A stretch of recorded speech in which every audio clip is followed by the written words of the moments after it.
Hello everyone. In this video, I will show you how to fix the Telegram connection error when it keeps saying reconnecting. First, check your internet connection. If you are using Wi-Fi, turn it off and switch to mobile data.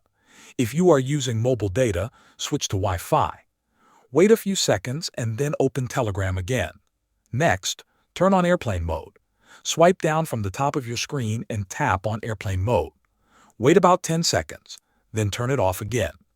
This refreshes your network connection and can fix small connection issues. If you are using Android, you can clear the app cache. Open Settings on your phone.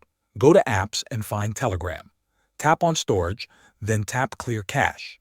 Do not tap Clear Data. After that, open the app again and check if it connects. In some regions, Telegram may be restricted. In that case, turn on a trusted VPN or set up a proxy inside the app settings. Finally, make sure your app is updated. Open the Google Play Store or App Store and check for updates. Install the latest version and then open Telegram again. Thanks for watching.